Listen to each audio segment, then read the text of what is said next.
بسم الله.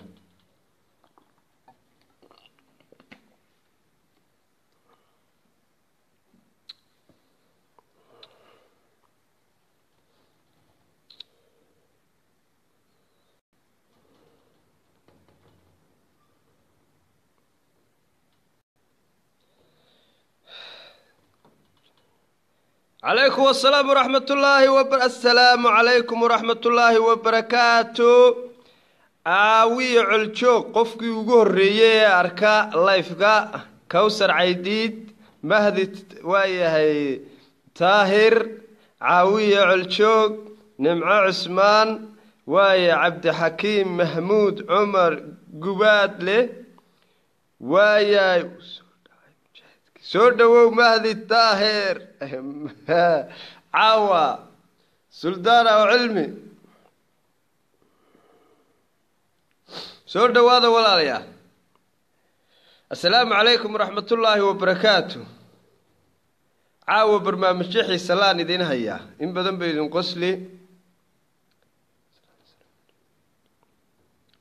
خضرك وايه جنن أقول سودو هذا ولا ليا. سودو هذا أيوب عثمان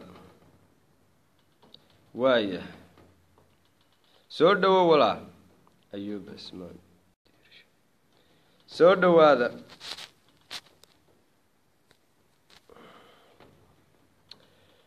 سودو هذا شرقري في ذوقه آمين ولا لا عاوية علشوق عاو ولا بوفنيا عليكم السلام سودو ولا لا سهل كمرح لينكرو مروه بنت جامع سودو ولا لا وايه سي كي مصطفى سودو عبد الرحمن حبيب مهدي داهر أيوب عثمان محمود وكاق هذا ولا لا محمود الشيخ محمد وايه سودو هذا ولا لا سي كي مصطفى ها عاو 10 كي قداد وينت وحول بوانا يا عيدروس أيوب عثمان سودو سلطان وعلمي آره عركة قريقان إلى سوينا سلام سودو ولا إبراهيم آره إسماعيل أسموخ سودو عبد الرحمن سودو عليكم السلام عبد الرحمن حسين إفراح إسماعيل ولا الكي سودو ولا سودو الله يعسك أحمد محمد نوث وان بوفنا يا سودو هذا عاون والله بوفنا يا ولا إسماعيل اسموخ وين قهر لا يرو والله بوفنا يا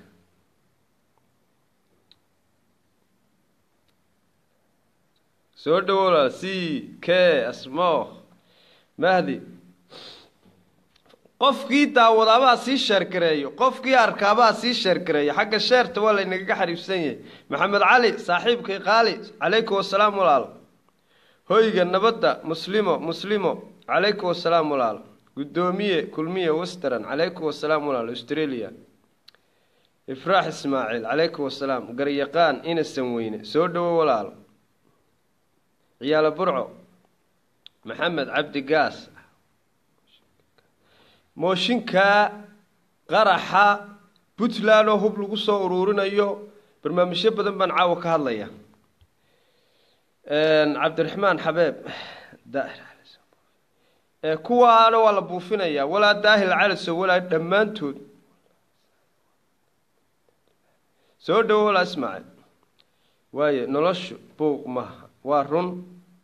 marwo bintu jaamac soo dhawo hanad jacayl alaykum asalaam wax walba waan ka hadlayaa maca imaaraadka ay leeshiyeen maca wax walba محمد أحمد واي عبدي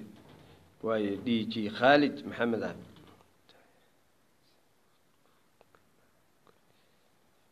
وارون ولالو سرير سلطان أو علمي آره سودو qofkii daawadaabaa sii sheergareeyo 5 qof baa ku jira 5 ka qof baa sii sheergareeyeen caawa barnaamijku aad iyo aad buu xiiso badan yahay magacyadiina intii aan akhrin karay waan akhriyay salaantii waan idinka wada qaaday caam ahaan taageerayaasheedii iyo asxaabteedii iyo dhammaantiinba assalaamu calaykum waraxmatullaahi wabarakaatu salaantiinana waa idinka qaaday salaam kaliya laabaan idinku salaamayaa barnaamijkeenaynu gudagalaynaa qadaadweynta berbere markay wax walba waan ka hadlaynaa caawa barnaamijyo badan baynu ka hadlaynaa saacadaha aynu haysano hal saac baynu ku jiraynaa khadka axmed maxamed nuuth geesi dhali soo dhowo walaal dhammaantiin waa idin salaamayaa waa idin jecelahay aad iyo aad baan idin taageeraa cidda aan sharaf iyo cisi iyo awood ku leeyahay waa idinka weeye حنيفة عمر وايهي وايهي هاس بانكو بلابايا أنا أنيقو سميي بانكو بلابايا وحان سميينا واوحي يقول ريي وايسكا شعبور وانكا عذر دارانيا لكن هاس رسالة حنبارسن وي سور دوادا هدغن سوماليلاند هدغن عدوغا هدغن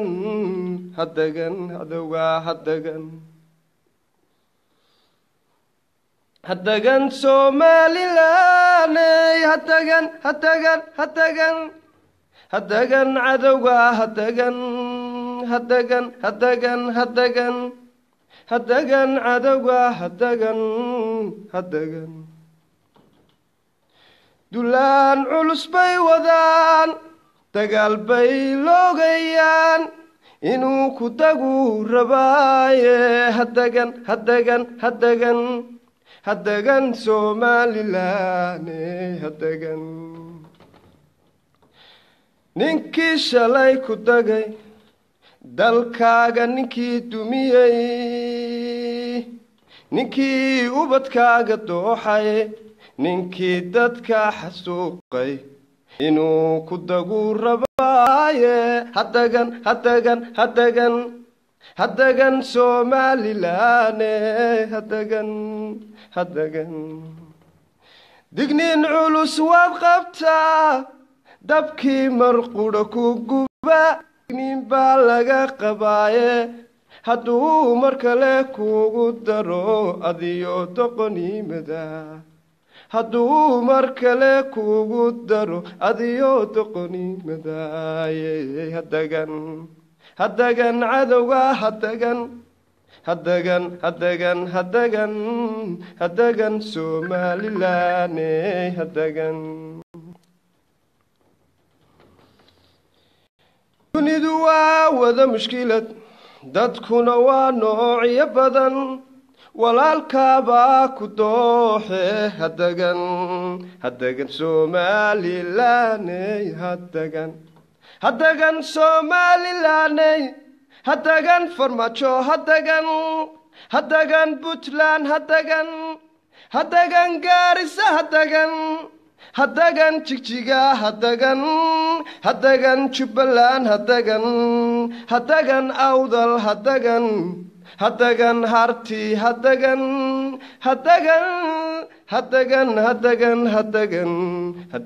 cadowga hadagan Somaliland hadagan farmaajo hadagan Puntland hadagan Jubaland hadagan Garissa hadagan jigjiga hadagan awdal hadagan buhoodle hadagan cadowga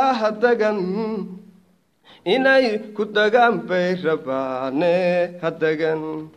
dulaan culus bay wadan dagaal bay loogayaan inay ku dagaan bay rabaane hadagan cadowga inay ku dagaan bay rabaane hadagan cadowga ninkii shalay ku dagay ninkii dalkaaga dumiyey ninkii ubadkaaga dooxay ninkii dadka xasuuqay inuu ku dagu rabaaye hadagan weliga hadagan dignin culus waad qabtaa dabkii mar qudhaa ku guba digniin baa laga qabaaye hadagan cadowga hadagan hadduu mar kale kugu daro adiyo doqonimadaaye hadagan weliga hadagan Somaliland hadagan dunidu waa wada mushkilad dadkuna waa noocyo badan walaalkaabaa ku dooxe hadagan cadowga hadagan Somaliland dagaan bay loogayaane inay ku dagaan bay rabaane hadagan. Assalaamu calaykum waraxmatullaahi wabarakaatu. heestaa aniga isku yara dayey waaqaca iminka jiraanan heestaa yar ka sameeyey kolley waa bilowgii laakiin way soo socon doontaa haddii ilaahay idhaahdo. walaalayaal waxaan idiin sheegayaa xaarmaajo wuxuu wadaa siyaasaddii reer galbeedku wadaa. Puntland hub baa lagu soo daldalay ciidan baa lagu soo daldalayaa waxay rabaan inay Somaliland dagaal ku soo qaadaan waxay rabaan inay Somaliland dagaal ehliya ka bilaabaan dagaaladii lagu baabiyey Suuriya Ciraaq Liibiya Yemen maxaa ku dhacay dagaaladii lagu baabiyey bay rabaan Somaliland gudaheeda ay ka bilaabaan. marka hore Puntland dagaal inagu soo qaato marka dambena beelaha Somaliland ay noo soo hubeeyaan qaar ka mid ah dabeedna kilka shanaad iyo xagga la inaga soo maro sheeka adag baa socota. caawa hadaba barnaamijka qodobadaas ayaynu kaga hadlaynaa. cilmiga bada siyaabo badanna waxbaana loogu sheegay naga faa'iideysta iskama hadalno wax xaqiiqaanu ka hadalnaa goorma afweyne wuxuu Soomaaliya u baabiyey waxay ahayd inuu xoreeyo dhulka daaroodka oo dhan Gaarisa kilka shanaad Sool Sanaag iyo Cayn ilaa Jubaland ilaa iyo Puntland weli kamay tanaasulin daaroodkii siyaasadoodii weli kamay tanaasulin waxay rabaan Sool Sanaag iyo Cayn Puntland Gaarisa Jubaland ilaa iyo kilka shanaad Muqdisho inay isku qabsadaan bay rabaan. haddaba imika dagaalka la rabo in Somaliland lagu qaadaa waa dagaal xeelad dheer weey waa dagaal ahliya weey waxa la rabaa in Somaliland qabaa'ilkeedana la isku kiciyo dabeedna ay naga soo weeraraan hareeraha ay naga soo weeraraan bay rabaan. hadagan Somaliland hadagan cadowga hadagan weliga arrinta Puntland hubka loogu soo ururiyay waa arrin la wado si degdeg in dagaal la inoogu soo qaado.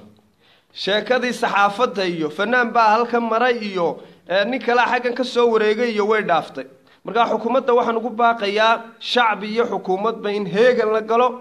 in dagaal la bilaabo. afweyne ayaa markii ay SNM-ga gashay ayaa wuxuu oran jiray ma afar inanoo yaryar baa wax iga qaadaya ma afar inanoo yaryar weligaa ragga waxa la yidhaaha dhayalsan ina wiilwaal muxuu yidhi ina rag hooyadii u tiiyo walaal wuxuu ku dhaamo waan waaye weligaa ninka ragga ah shakhsina ha noqday ha dhayalsan daaroodkii hadda imika wuxuu wadaa siyaasadaasuu wadaa. shacabka waxaan ugu baaqayaa inay si degdega sida ugu dhaqsiyaha badan leh shacbi iyo xukuumadba heegan la galo. hadhayalsan farmaajo hadhayalsan hubkii ugu badnaa iyo ciidan xoog leh ayaa Puntland la keenay. waayahay qodobka halkaan kaga baxo qodobka waxaan ku baraarujinayaa xukuumadda Jamhuuriyadda Somaliland shacabka iyo dhammaan ummadda reer Somaliland waa inay dagaal u diyaar garoobaan waa inay heegan galaan farqalin qaawan bay nagu wadaan dagaal bay soo qaadeen si cad bay hadda imika u wadaan inay noo soo weeraraan waayahay haddaba nin sheeganayay garaad nin sheeganayay corneyl ayaa Faysal Cali Waraabe ayuu yiri waan u jawaabayaa ninkaasi dameer buu Muqdisho ku wataa Faysal Cali Waraabe u jawaabay ninkaasi dameer ayuu Muqdisho ku wataa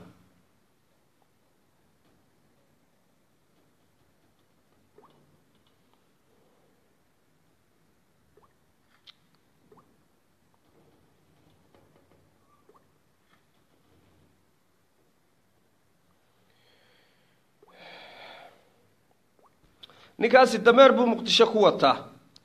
nimanka u jawaabaya Faysal Cali Waraabe waxaan leeyahay Faysal Cali Waraabe waa ninkii dharka sida loo xidhay idin baray Faysal Cali Waraabe waa ninkii idinkoo guryo amba buulal amba mutullo xaarka dameerka laga dhisay idinkoo ku jira waa ninkii idin baray guryaha sida loo dhistay iyo fooqiyada Muqdisho fooq dhulka Soomaalida iyo Afrika laga dhiso waxa ugu horeeyay Jirde Xuseen baa ugu horeeyay Muqdisho Jirde Xuseen ayaa ugu horeeyay maantana dahabshiil bay kuyu u galaan dahabshiilow hilibkaygi baa duqadoobay macluul baa nahaysa daacun calooleed baa ugu dhacay ambalaas noo kiree dawana taasi waxay ku tusaysaa dadka ma taqaana ay wax ka sheegayaan inay mar walba ka sareeyaan ninka dhaqankii la baray ee dharkii la baray ee guryihii sida loo dhisay la baray baa Faysal Cali Waraabe wax ka sheegaya wuxuu yiri Faysal Cali Waraabe Morgan buu naagaha u geyn jiray dhaqanka iyaga lahaayeen buu horta Faysal ku sheegay waxa la yiri bidda intaanad bidda oo dhan bay bidda ku tiraa dhaqanka iyagu lahaayeen iyaga de bucur bacayr iyo waxay u geyn jireen iyo maxaan ku dhahay geedishaambo iyo Amisom iyo Etoobiyaanka iyo Morgan iyo bay dumarkooda u geeyaan iyaga dumarkooda agtooda qiimo kuma leh haddaad aragtan nin dumar wax ka sheegaya waa nin bilaa qiimo dumarka in wax laga sheega waa ceeb weeyi laakiin luuqadu inugula hadlaan kula hadlayaaye Faysal Cali Waraabe waxaanu ogeyn inuu Faysal Cali Waraabe yahay nin ciidan gala ah waa saldaladii reer Sheekh Saxaaq weeyi Xaaji Cabdi Waraabe ka dhashay oo aabihii nabadda Soomaaliyeed rag taariikh leeyahay hablaha uu caayayaana waa hablihii Qureysheed Soomaalidu maba geydaba waxa laga bixin jiray 300 oo halaad baarqabkii butuqii geeyadii faraskii iyo intaasoo dahaba laga bixin jiray hablaha uu aflagaadeynayo reer Sheekh Saxaaq dadka ugu laandheeraysan baa hayeen waa saldaladii reer Sheekh Saxaaq wax ka sheegaya ka war waxa nasiib daraa nin anagtiisa habluhu qiimo ka lahayn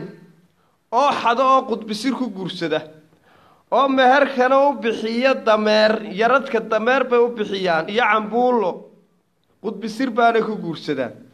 dadka noocaas inay Faysal wax ka sheegaan horta waa mid subxaanallah weeyi waa wax lagu qoslo weeyi Faysal Cali Waraabe waa saldaladii reer Sheekh Saxaaq weeyi anagu ma ogolin wax laga sheego kuwa inaan u jawaabnaba ma ahaba waxa kale xusid mudan walaalayaa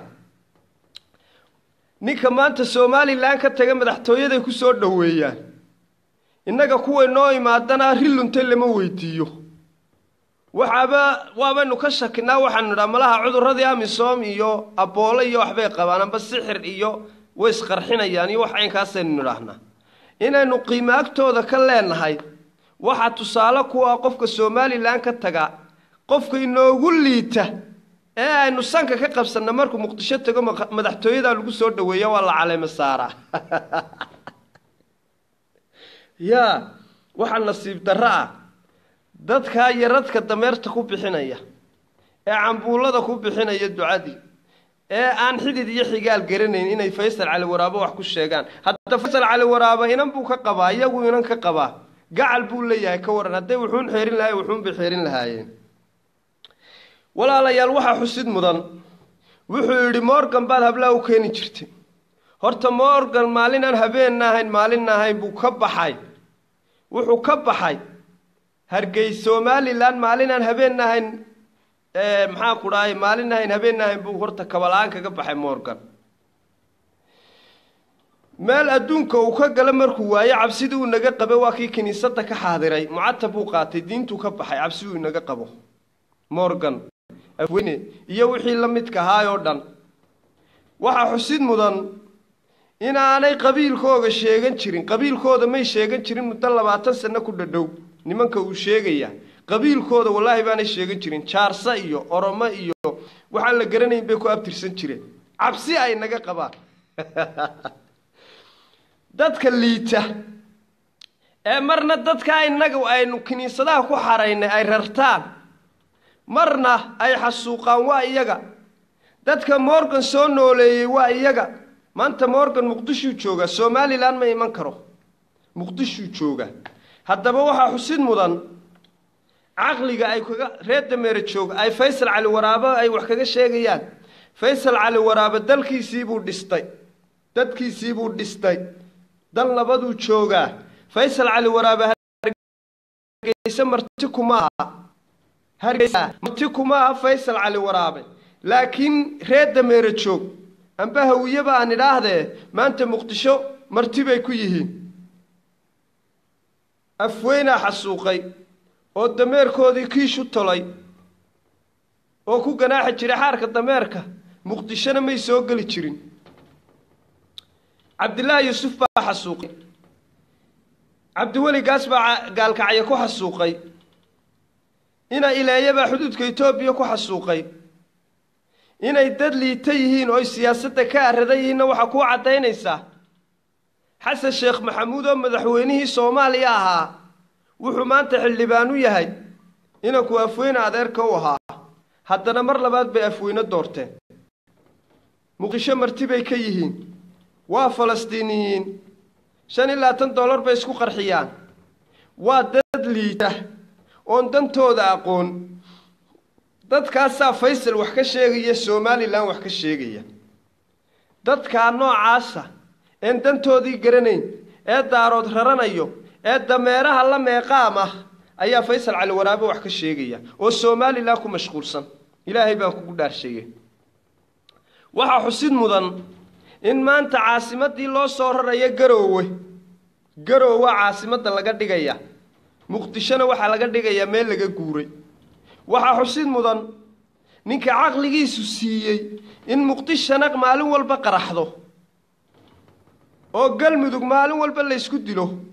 oo Hiiraan maalin walba la isku dilo Puntland nabad noqoto qarxi weydo Puntland waa nabad ma qaraxdo waxa Muqdisho qarxiye Puntland nabad ka dhigay maxaa galmudug dagaalka iyo colaadda ka dhigay ee Puntland nabad ka dhigay waxay u ogolaadeen in daarood kilka shanaad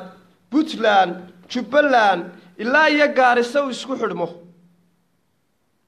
dadka noocaasa ee faqashtii soo nooleynaya een cadawgooda iyo nasteexoogaan kala garanayn ee mar walba la xasuuqayo la baabiinaya Somaliland suxufiyiintooda iyo culimadooda iyo dhammaantood saqiir iyo kabiir Somaliland ba ku wada mashquulsan haddaba waxaan idin tusayaa walaalayaal inaanay aqli lahayn waxaan idin tusayaa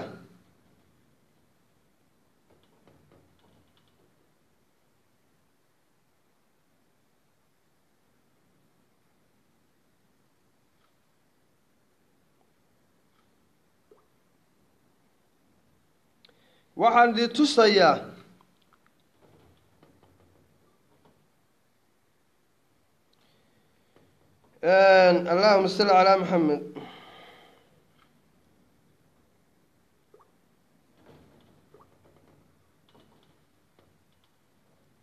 waxaan idin tusayaa walaalo shalay qarax baa Muqdisho ka dhacay dad baa go'ay oo duqad noqday dadka go'ay markay go'ayeen dadku xaarmaajo mooshin iyo gudoomiyaasha baarlamaankooda iyo baarlamaanku sheegooda iyo xaarmaajo mooshin bay ka diyaarinayeen Somaliland mooshin bay ka diyaarinayeen markii sida u go'ayeen haddaba waxa isweydiin mudan nin yaa dhimanaya yaa go'aya yaa baaba'aya ninka magaaladiisii nabadaysan kari waaye ee tuulo kaliya nabadaysan kari waaye ee go'aya ee dhimanaya ee ninka Puntland dhistay ee Jubaland dhistay ee kilka shanaad dhistay u soo shaqo tagay ee ka Hargeysa dhistay u soo shaqo tagay ee ka Awdal dhistay u soo shaqo tagay ee garan la war heedha deegaankaagan miyaad hagaajisatid dadka noocaas ayaa wax ka sheegaya Somaliland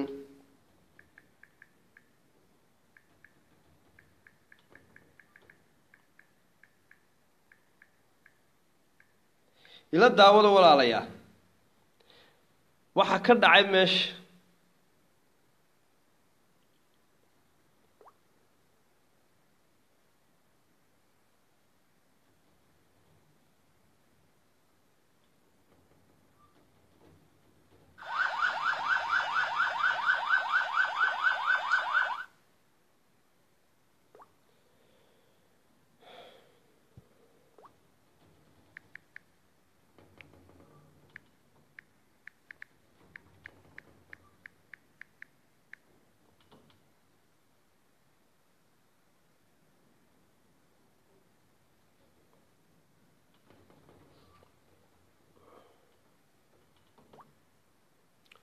maalin walba sidaas u go'ayaan oo dhimanayaan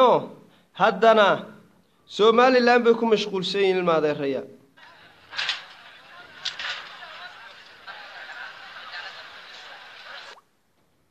cad bay noqdeen cad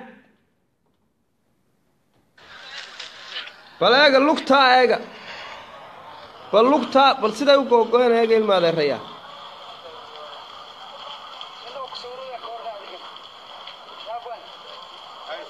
والله خليجات مال تعالى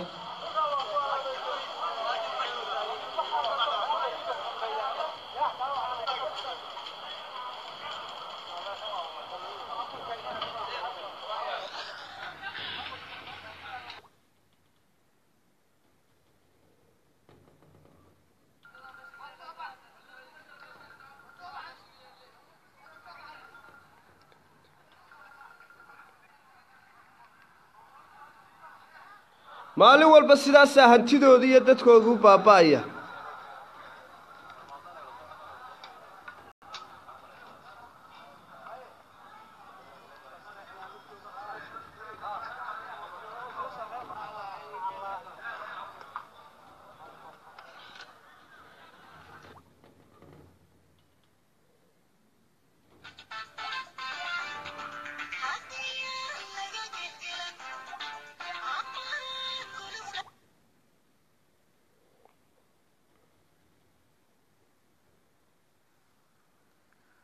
qaraxyaha iyo weeraro dhimashaha iyo dhaawac bageystay ayaa waxa ay ka dhaceen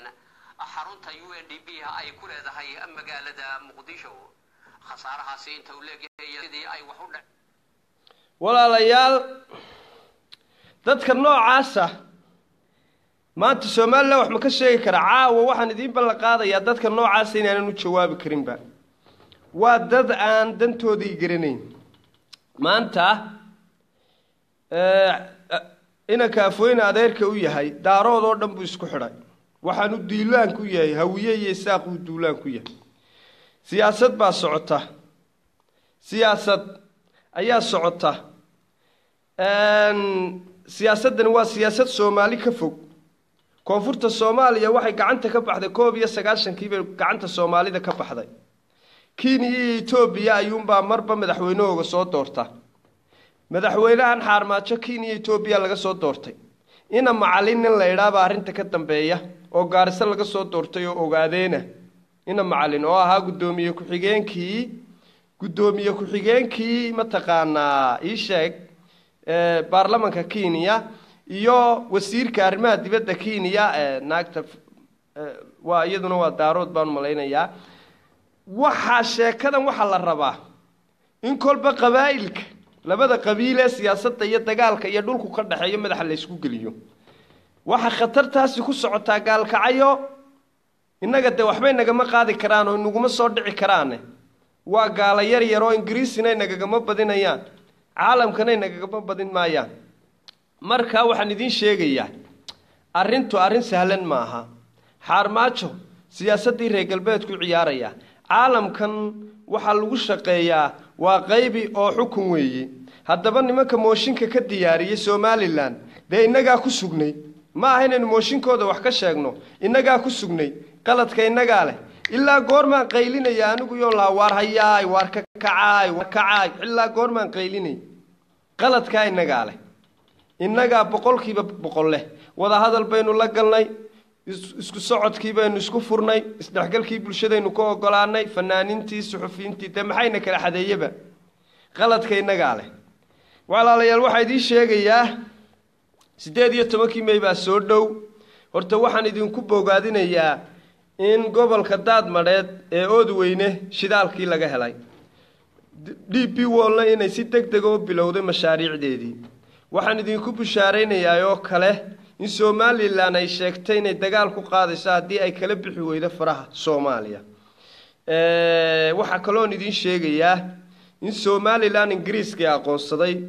oo laga reebay shirkii mataqaanaa Soomaaliya loogu qabtay UK Ingiriisku si cad buu sheegay Somaliland in aanay kamid ahayn Soomaaliya taasina waa guul weey Imaaraadka way dacweeyeen waxay ku dacweeyeen inuu dal kala goynayo Imaaraadku wuxuu yiri Somaliland waa dal madax banaan adeer nimanku horta dagaal adag bay wadaan marka ay dagaal afkii waxbay nagaga qaadi waayeen hadda imka toos bay rabaan inay noo soo weeraraan meel looga soo wada jeesto heestana ku nasanaynaa waxoogaa dabeedna barnaamijkeenu gali doona waa heesiya Cabdiqays weey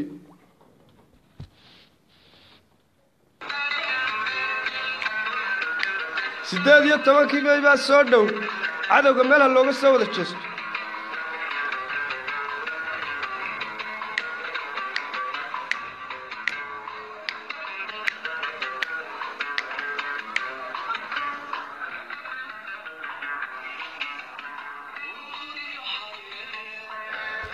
doogiyo gubade dalalimada cadarkiyo dhibiciyo daruure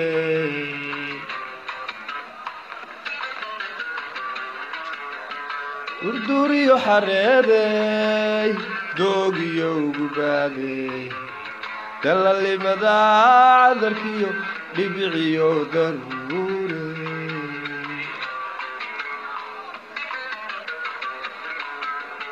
واحتر يا موسى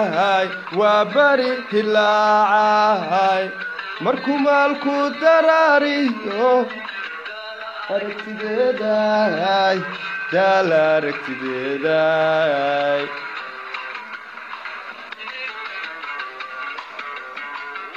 يا موسى وبري هلاعاي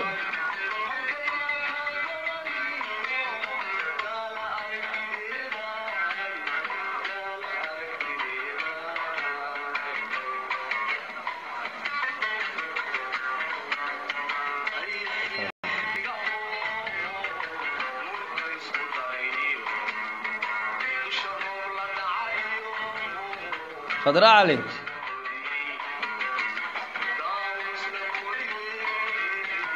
داوس لموديي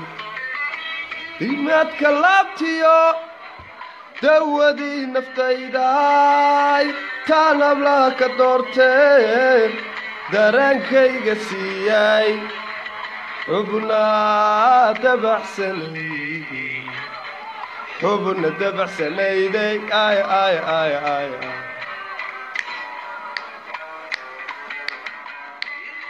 كلابتيو دودي نفتيداي طلب لك دورتين درانكيغا سياي حبنا تبع سنيدي حبنا تبع سنيدي لاي لاي لاي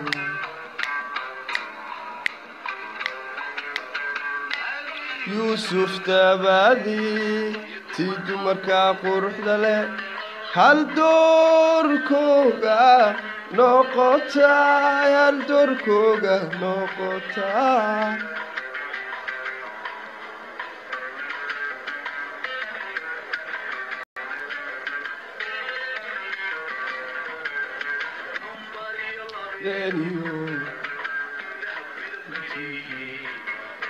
حور العيل تدونيده تاوشدا وتميده دلكا لاغو منايستاي دلكا لاغو منايستاي لا لا لا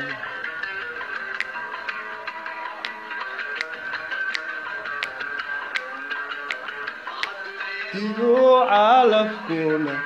أقلب دريالا أن حرير كداني يوينان كذب وداني وقتي قوينك لا ترون يه أنا كومد ضيه نحريس داوينيو دعانكم بالسجود جمعوا الدعاء وعلى كسارة دونتنا أندر دارنسية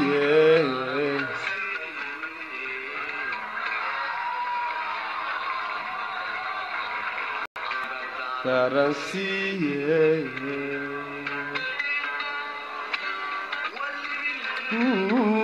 تني مضية آمنا كدورتو تجن البرواقة دي هالك قاتشيو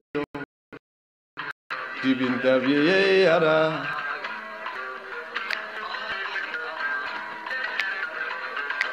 دي تني مضية آمنا كدورتو تجن البرواقة دي هالك قاتشيو دي بندابي يرى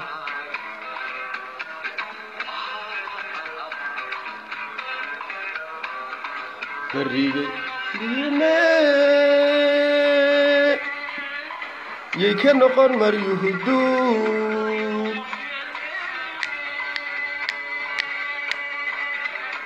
نقر مريهدو هوي الذهب كنا درسان هبون يدري من هولا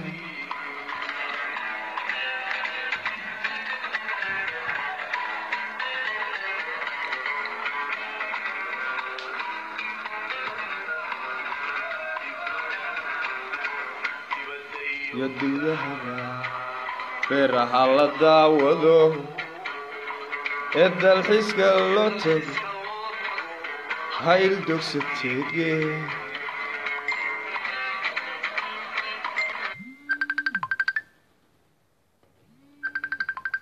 هسا هسا أيها كترجمة يا هبلين وقيمها إليه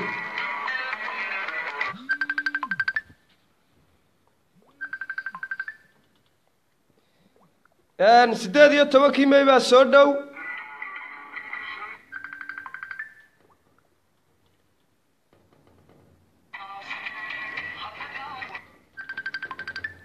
waarinaad ray soo garaacin ninka blog baan saaraya soo garaacayso xanuun jacayl wariya xanuun jacaylo war xanuun jacaylo ay soo garaacin live baa ku jira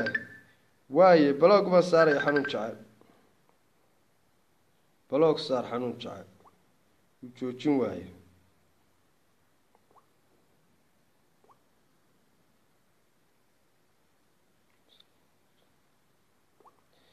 ولا ليال هذه أدبار واي هاي أن خدك ولا لقى علوس تلفون كله هذا خدك ولا لقى علوس أو لايف كاي خل خليه هدان له هذا واي هاي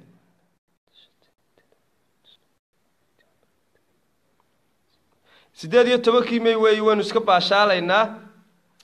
madaxdeena in la caayo ma ogolin madaxdeena wala siiraan la caayi karin wala faysal baan la caayi karin wala waxaan la caayi karin musabixi wala ciraan la caayi karin cid in la caayo ma ogolin dahabshiil horta dadka xamar waa dad guna wey dahabshiil wuxuu yahay waxaad moodaa malagii saaqada qaybinaya inuu yahay haddana mar walba argagixise iyo way aflagaadeynayaan dahabshiil oo kaliya la joogo ha iskaga yimaado dahabshiil nin la yidhaahdo baalkii la yidhaahdo muxuu ahaa boqor badmadow miyuu ahaa boqor badmadow baan maanta maqlayay hadal aan wanaagsanayn oo ka soo yeedhay hadallada noocaasi ma fiicna anigu ninkaa maba aqaanba wuxuu yahay iyo ciduu boqor u yahay maba aqaanba ninka boqorkii waxa aynu ku hadlan maaha hadalladaasi ma fiicna Soomaaliland mushkiladda haysataa waxa weeye dadkeedii baa la isku mashquuliyay ninkaasi burco hargeysa iyadaa leh waa ka xal siinaynaa ninkaasi hadal aan wanaagsanayn buu sheegay Soomaaliland waa harag sakaarana lama kala qaadi karo waa dad walaala waa dad ilaahay isbaday waa dad mida waa dad kaliya hadalladaas saxaafadu buunbuuninaysa ee la iskaga hor keenaya inama kala fogeyn karaan burco iyo hargeysa waa mid dhammaan Soomaaliland waa mid dadka ma taqaanaa siyaasadii iyo doorashadii baa iskaga keen qaldan waa raggan saddexdan inay tartamaya nin waliba wixii ummadan gashaday buu ku soo baxaya horta Muuse Bixi hadii la dooran waayo dadka lagu qasbi maayo wixii ummadan gashaday buu ku soo baxaya Faysalna wuxuu ummadan gashaday buu ku soo baxaya Cirrana wuxuu ummadan gashaday buu ku soo baxaya shacabku ma aha in ay u kala saftaan ninkii hooyadaa guursadaaba waa adeerkaa marka waxaan ugu baaqayaa 5 doorashaynu gallo 1 man 1 fooda wali haddana waxaad moodaa inay imika inoogu horeyso doorashadu yaan la kala godobsan madaxda ha lagu qiimeeyo nin waliba wixii ummadan iyo dalkan taariikh ku leeyahay Faysal Cali Waraabe 1994 baa wuxuu ka tanaasulay qabyaaladda waxa la yiraahdo waxyaabahan ku qiimeeyo waxa kamid ah Faysal markii dagaalkii sukeeyay dhacay Faysal aabihii iyo tolkii baa u yeedhay waxay yiraahdeen Faysal oo tolkaas soo raac Faysal hadal qiimalo taariikhda u galay buu ka tagay wuxuu yiri Faysal maanta tolkay Soomaaliland baa iga xigtay buu hambada hafweynana iskaba raacin maayo buu qalin baan ugu shaqeynayaa maalintaas uu xusbi ku dhawaaqay Faysal xusbigii ugu horeeyay Soomaaliland laga sameeyo ahaa ninkii ugu horeeyay musuqmaasuq la dagaalamo buu ahaa waa gaarhayihii qaranka weey ilaa maalinka maanta qaranku ilaalinay wasiirada waxa wax cunaya ninka farta ku fiiqayay buu ahaa Faysal Cali Waraabe 3 goor baa laga guuleystay 3 goor siyaasadiisii ka mutanaasulin ragii la mid ahaa xamar bay iska xaadiriyeen mowqifkiisii ma bedelin muwaadin dhaba weey dalkiisa iyo dadkiisu jecel yahay booskii xaaji Waraabu taagan yahay inta Faysal ku qiimeeya waa inta waa wadaniyada waa la xajaclada dalkiisa iyo dadkiisa u leeyahay Muuse Bixina waa nin dalkan taariikh u leh waa nin halgamaaya waa mujaahidiintii buu kamid ahaa wuxuu ahaa ninkii kaalin libaaxlu Soomaaliland ka soo qaatay ilaa iyo 58kii Soomaaliland wuu shaqeynayay Muuse Bixi 4 dawladood buu soo dhisay Cabdiraxmaan Tuur buu soo dhisay Cigaal buu dhisay Siyaayuu dhisay Riyaal uu dhisay Muuse Bixi wuxuu ahaa ninkii isku keenay labada gool qaran ee maanta Soomaaliland leedahay minbari galbeed koonfur iyo waqooyi guurtida iyo baarlamaanka ninkii aasaasay waa Muuse Bixi isku keenay ciidamada ninkii qalabeeyay ee hubka ka dhigay buu ahaa in badan buu tanaasulay dalkan iyo dadkan taariikh buu ku leeyahay cirrana waa nin taariikh ku leh laakiin siyaasadiisii waxay ku baysgareysantay inuu horumarkii ka soo horjeesto anigu cirro waxa aan qabiilahaana kuma diido Faysal Cali Waraabe iyo cirro way iskugu kaymid anigu nin qaran baan ahay nin qabiil meeyi nin qaran ayaan ahay nin qabiil meeyi nin xusbina meeyi oo xusbiyada kama tirsanin 3 xusbi waa ismeeyeen laakiin nin walba taariikhdiisa iyo lagastigiisa ku qiimeeya ninna in lagu qasbo umada ma aha ما أنت مصبي حمي هذا إذا كو قصبك ورن دويد النعي أنا قلنا قبيليستان نقول ولم يدرك ترى أنا قلنا مصبي حكى هلا يولا يلا عاير هلا تاجره وبدونيمو ودقنيمو وي مصبي حين نصيب كي سوق به wuxuu madanka shadaanu ku soo baxaya dadka ku qasbi maayo dadka caayayana kama xiga anigu waa nin siyaasiya umadu la siman yahay xusbi qaran weeyi waa la caayaya waa lagu mucaaridaya waa la diidaya waa la amaanaya umadu siman hadaad caydaan iyo hadaad amaanta waa doqonimeena ila musayaan la caayno qofkii sida xusbiga wadan iyo kale qofkii hadlabaan afka kaga boodo umadu ka dhaxeeya faysal umada Soomaaliland buu ka dhaxeeya cirana umadu ka dhaxeeya intaba waa la dhaleeli karaa waa la caayi karaa waa la amaani karaa intaba haddaba Cabdiraxmaan Ciro anigu waxa aan ku diiday waxa weey ilaa raygayga ana u xoree Cabdiraxmaan Ciro wuxuu noqday caqabad buu Soomaaliland ku noqday intii uu gudoomiyaha baarlamaanka ahaa intii uu gudoomiyaha ahaa baarlamaanku foodo iyo dagaalka muu baxay waxaad makhraati ka tihiin intaasoo mashaariica inay ku mucaarideen wadadii ceeri gaabo maalgashigii dekada berbera saldhiga berbera haamihii shidaalka wadooyinka la samaynayo intaaba xusbiga wadani midda kale de waa gudoomiye xusbiya waxa ay inuu baarlamaanka ka tago oo xusbigiisa ku ekaado waxa ay inuu sharciga dhowro 144 xildhibaan baa u codeeyay mashaariicda dekada berbera dalku miyaanu xukuumad lahayn miyaanu goolayaar qaran lahayn ma kaligiiba dalka la xajecla kale arimahaasaan anigu Cabdiraxmaan Ciro ku dhaliilay laakiin isaguna waa xusbi qaran weey marka shacabka Soomaaliland cadawgooga badan ma aha in isku mashquulaan ma aha in xusbiya dadka lagu qasbo qof waliba fikirkiisa waa xor aragtidiisana waa u xor saddexda xusbiya la soo dhaweeyo hal lagu qiimeeyo nin waliba taariikhdan iyo waxa uu dalka ku leeyahay annagu cadawga uma ogolin wax ka sheegaan inaga dhaxdeena bahasha yaa loo arkin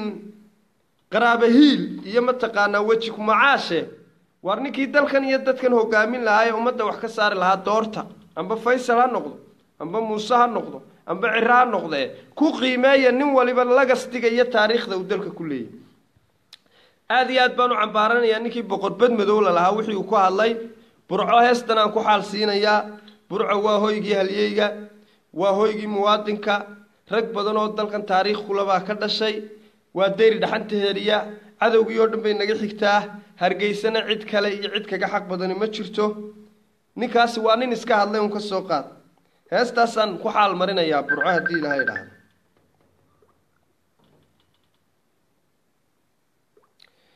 sidii baan guyadayr gabayada u tiriya heesta burco heestaasaan burco ku xaal siinaya burco waa hoygii halyeyga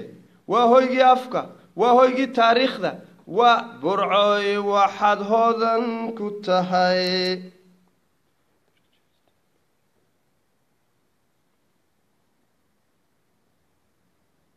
hidihi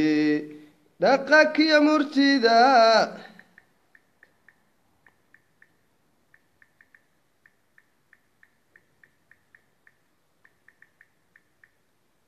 waxaynu nahay ul iyo diir dad walaala duul walaala abaynu nahay tan iyo waaga aakhiro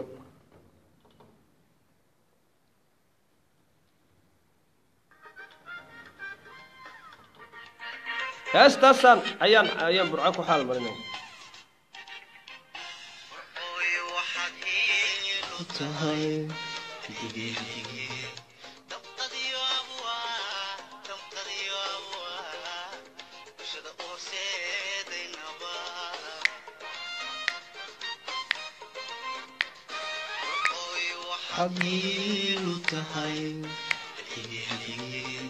دقك يا أبوان دقك يا أبوان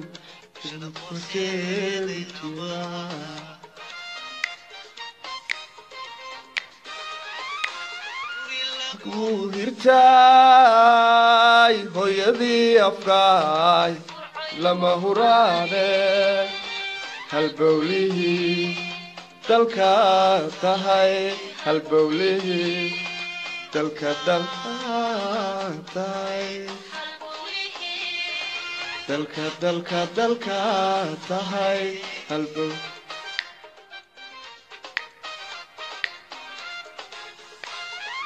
lagu hirtay hooyadii afkaay lama huraane halbowlihii dalka tahay halbowlihii dalka tahay dalka tahay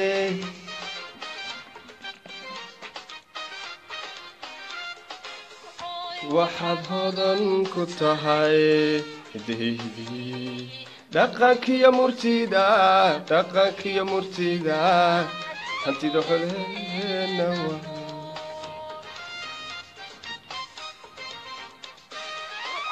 waxdan waxaad ku tahay dhaqankiyo murtida hantida xoleena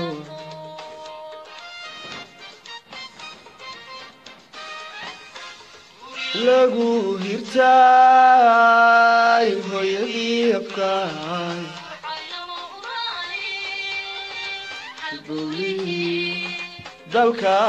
tahay halbowlihii dalka tahay halbowlihii dalka dalka dalka tahay halbowlihii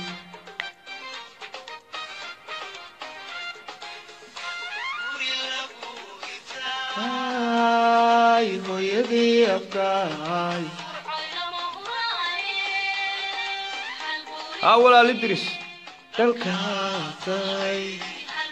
cabdi soo dhawo walaalo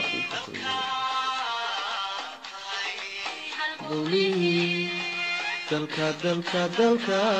soo dhawo walaal cabdi wadani galley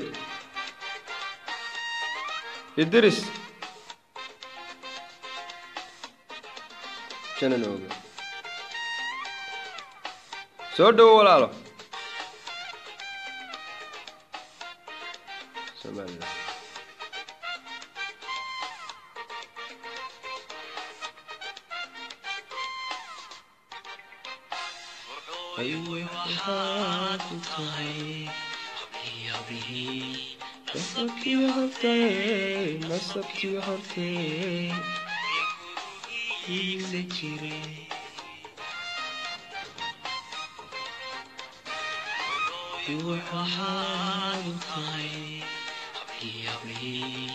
nasabkii hortee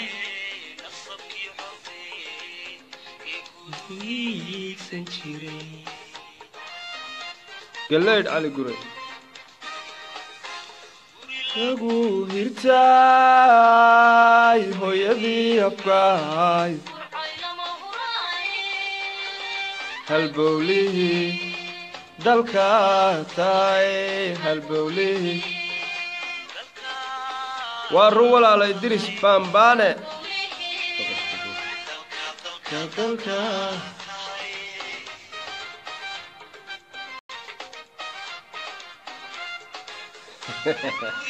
ku hirtay hooyadii afkaay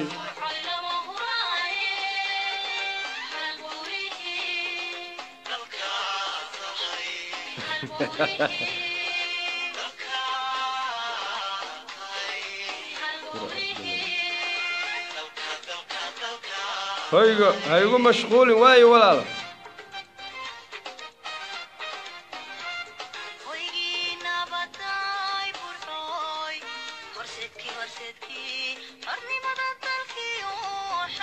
ها سعيد فيكو سو دول احمد عبدي هيكسي نمع السلامة سو دول افراح اسماعيل هنا احمد سو دول ولا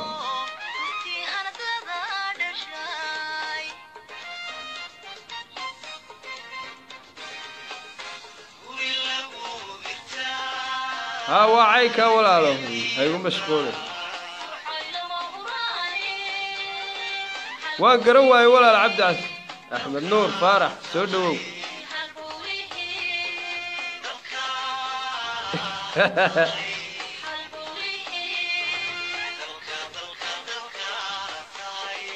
مختار عبد الرحمن إدريس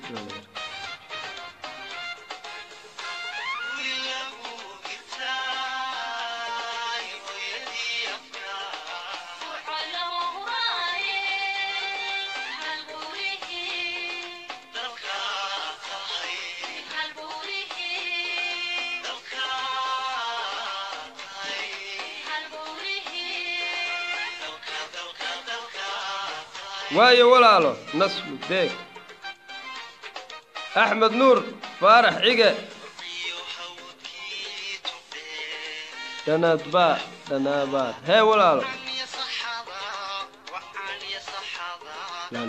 سودو ولا قرموينتا محمد آدم قربوش ها ولاله خضراء قداد وينتا يدا يسعون السوارهم عاو يوروب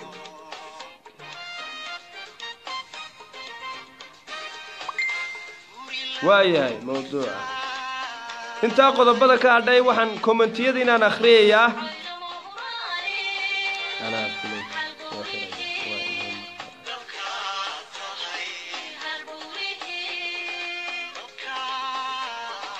افرح اسماعيل سو دور على افرح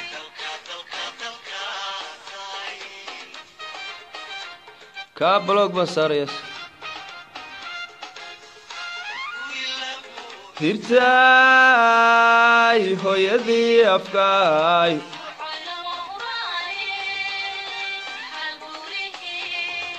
تلكاتاي وابو فينا ولا احمد عبد هيكسي والله سلمان لوس سلام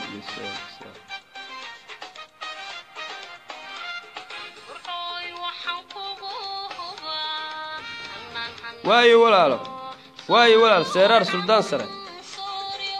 امس هيا ولا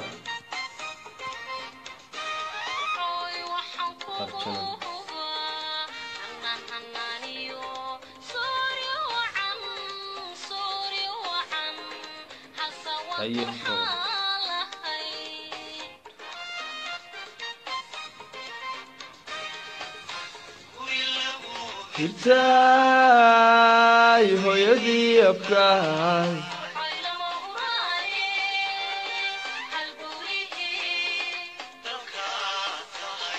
هيا ولا المعسل هذا وكاقا هذا ولا المحمود حرقه مهم دقن واي ولا لس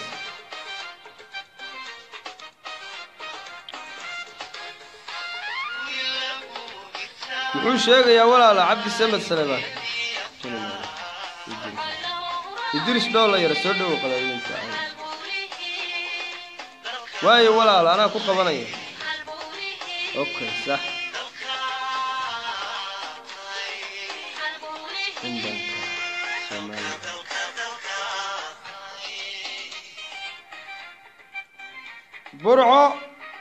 burco aragtideeda waa u xor muusana lagu qasbi maayo faysalna lagu qasbi maayo cirrana lagu qasbi maayo hargeysana cid ka xigtaa ma jirto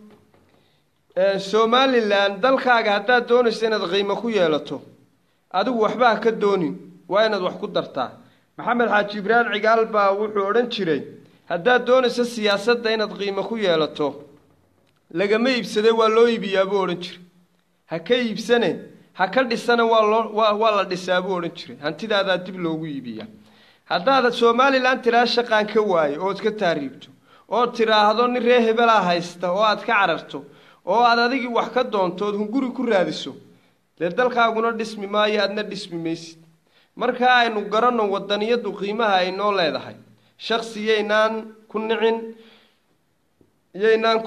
mataqaanaa qabiil yeynaan ku nicin nin kale yaan adiga laga xigtaysan Somaliland waa loo siman yahay asana markay noqotana waa waxay ka dhaxaysaa mataqaanaa ummadoo dhan bay ka dhaxeeyaan cid walbana way lahaayeen asanam marka adiga yaan lagu didinine wadani dhaba inaad tahay dalkiisa iyo dadkiisa u halgamaya haddaan caawa taariikhda yaroo kooban idinka sheekeeyo anigu magaalada Hargeysaan ku dhashay agoonnimaan ku koray hooyaday ayaa aabba iyo hooyabay noqotay adeer ma arag abti ma arag in adeer ma arag hooyaday baa aniga soo korisay iskoris baan ahaa duruufo badan oo adag baan ku soo koray Hargeysa dhibaato badan baa igala kulantay dhulkii aan anigu lahaa rag dawladda ka shaqeynayay ayaa qaatay qaybna waxa laga dhigay xabaalo oo waxa lagu aasay dadkii daacuunku laayay barigii Itoobiya laga keenay ogaadeenkii iyo jaarsadii iyo afweyna qasab ugu aasay aabahay waa lagu dilay xabaalaha intaa ka hadhay anigoo yaroo ilaa 10 jir meelahaas ayaa markay dadka jaarku ay ku aasayaan waxaan ku carari jiray saldhiga orod baan isdhigi jiray dabeedna saldhiga markaan ku carari jiray adeer dhulkaygii baa xabaala lagu aasaya kaala iga qabo markaasuu oran jiray aabaha me adeer aabahay wuu dhintay hooyaday adeer suuqay joogtaa adeer way ku aasayaan dhulkii baa xabaalana laga dhigayaa kaale kaasuu oran jiray waa orodoo naga tag ma dad baan xabaalaanu ku celinaa askartii sida ay ugu oran jirtay haddana maanta adduunka iyagaan ugu jecelahay janan axmed yaasiin aw jaamac saban janan oogo oo ku magac dheeraa sumuni abtigay buu ahaa wuxuu ahaa raggii isaga iyo lixle ku shahiiday jeelkii mataqaanaa madheere ku shahiiday buu ahaa jabiyey walaalkii dhulkiisii waxaa ka dhacay rag dawladda ah baa ka dhacay dadkii dhulka u soo halgamayna waanu ahan haddana maanta dalkayga ma nacayo qabiilku ma naco iyadoo dhibaatadaas iga soo gaadhay oo dawladdii faqashtu saameyn ugu yeelatay oo dhulkaygii xabaala ka dhigtay oo markii aanu dalka ku soo noqonana intii kale xabaala laga sii dhigay oo marxaladaas iga soo martay oo aan ku dhex gaajooday Hargeysa oo aabba iyo adeer iyo ehel intaba hooyaday ii noqotay haddana maanta kuma naco hebel baa dawladda haysta iyo hebel baa xukunkii haya iyo waa shaqo la'aan iyo waa tahriib internetkayga aniga ku shubta live-ka waxaan u soo galay waa la jeclaan ka qabo inaan dhalinyartii baraarujiyo maanta mustaqbalkaygii wuxuu ku lumay haddaan maanta aabtigay joogo jananoogo amba aabbahay nool yahay dee waxbaan baran lahaa waan dadaali lahaa waxaan ka mid noqon lahaa dadka madaxdan ka mid noqon lahaa sidaa ay tahay haddana alxamdulilah cidna uguma ciil qabo godobna uma qabo cidna kuma naco dalkayga anaa ugu jecel wadaniyadu waa u dhalasho alxamdulilah maantana alxamdulilah baan ka jiraa weligay cid maan baryin weligayba xoogsatana waan shaqaysanay alxamdulilah rabbil caalamiin markaa dhalinyarta iyo shacabka Soomaaliland waxaan ugu baaqayaa qaraabo hiilka iyo waji ku macaashka iyo qabyaalada la iska daayo oo dalkaaga cidna ha u nicin cid ka xigtaana ma jirto taariikhda yare kooban waxaan u soo qaatay inaan ka dhaadhiciyay inaan anigu nin qabiilna ahayn xusbina aan raacsanayn dalkaygana aan jecelahay Soomaalilandna inta dhiigayga iyo dhuuxayga ugu jiro intii taalkayga aan u shaqeyn doono waxa weeye walaalayaal Soomaaliland dhibaato badan baa naga soo martay caruur badan oo ila mida iyo qaar iga sii daranba way jiraan qaar baa la xaadla caruurtii mujaahidiintu dhaleen iyo qoysaskoodii way wada daranyeysan yihiin abwaaniintii way wada daranyeysan yihiin haddana cidna godob uguma qabaan alxamdulilah waxay ku qanacsan yihiin keliya nabadda qiimaha badan leh waayo shalay iyaga xabsi baa lagu guray caruurtoodii baa la leynayay dumarkoodii baa la xasuuqayay hanti wadaag wax la yidhaa baa la sameeyey hanti wadaag wax la yidhaa ayaa la sameeyey oo dee ganacsatadeenna xoolahoodii oo dhan afweyni iyo dawladdii afweynaa qaatay qasab baa lagaga qaaday maanta waxay ku faraxsan yihiin nabaddaa iyo xorriyadda aynu haysanno dahabkii baa meel walba wadhan lacagtii baa meel walba wadhan maanta hargeysa marti kuma tihid awdal marti kuma tihid sool sanaag iyo cawn marti kuma tihid mataqaanaa burco marti kuma tihid dee dad baa u soo dhintay oo u soo baaba'ay maanta hadraawi 5 sano u xidhnaa ayuu xidhnaa hal ruwaayad baa lagu xidhay hadraawi cabdiqays 10 sano u xidhnaa maxamed xaaji ibraan cigaal ka badan fanaaniin abwaaniin siyaasiyiin ganacsato malaha dad ilaa 10 kun gaadhaya ayaa xabsigaa ku xidhnaa inta la xasuuqay ka daran markaa qarankeenu inuguma joogo maanta qiimo la'iye yaynaan ku nicin raggaa siyaasiyiinta iyo oday dhaqameedyada iyo waxa yaynaan ku nicin dadkii u soo dhibaatoodayna ha la qiimeeyo dhalinyarta waxaan ugu baaqayaa wallaahi aniga markay noqoto Somaliland sidan ugu dhibaatooday shakhsi ugu dhibaatooday ma jiro khaasatan Hargeysa alxamdulillah rabbil caalamiin haddana adduunkan maanta ugu jecelahay maanta waxaan oran lahaa anigu Somaliland haddii marka aad adigoo dharagsan oo nabad helay oo wax bartay wax lagu soo baro ma aha inaad ka tahriibto mana aha inaad tiraahdo reer kaliya haysta mana aha inaad tiraahdo odayaalba meesha jooga adiga wax laga sugayaa inaad dalkaaga wixii aad baratay iyo dhalinyarnimadaada iyo shabaabnimadaada ugu hiiliso oo aad ku horumarisaa la rabaa waxa la rabaa in aad hal abuur ku soo kordhiso oo bulshadaadii baraarujiso oo wax alla wixii aad qaban karaysaba waxay doonaan ha ahaadaane qof waxba qaban kari waayaa ka daran wax alla wixii aad qabanayso waxay doonaan war hal kelmadna ha ahaade waa wax tarweey maanta dhalinyarteenu intay tahriibaan bay dhahan maxaa yaala Hargeysa Somaliland maxaa yaala shaqo la'aan baa taala waa lagu bakhtiye waa lagu kala kacay anaga daa meesha qaar baa intay nabadda iyo horumarka iyo barwaaqada ka tagaan muqdishada dhiigu qulqulayo wax lacag ka yar damiirkoodii uu gadanaya oo suxufiyiin leh oo fanaaniin leh oo cid walba leh waynu ka qiimo badannahay inaynu dalkeena iyo damiirkeena gadano waayo dalkan taariikh buu soo maray dhiig baa u daatay dhuux baa loo shubay dad baa u go'ay dad baa u baaba'ay qiimo yar inuguma joogo Hargeysa sidii loo baabiyay markii aanu soo galay anagu Hargeysa dadkii ugu soo horeeyay baanu haynaa Hargeysa soo gala waxaanu soo galnay 29 meelaha seexay dhul banaan kayma mooyaane wax kale Hargeysa kama dhisnayn maantana waa adiga arkaya sida ay maanta Hargeysa tahay ninkii maalinta imid baa garan kari lahaa Hargeysa runtii waxaan ugu baaqayaa dhalinyarta war dalkeena aynu difaacno qarankeena aynu difaacno aynu u hiilino yeynaan waxa la yiri nin soori ka qaatay waa nin seefi ka qaatay hunguriyeynaan dalkeena ku nicin shaqo la'aan ku nicin xukuumad dal adduunka ma jiro xukuumad ummadan shaqaalaysiisa hal abuur baa la keenaa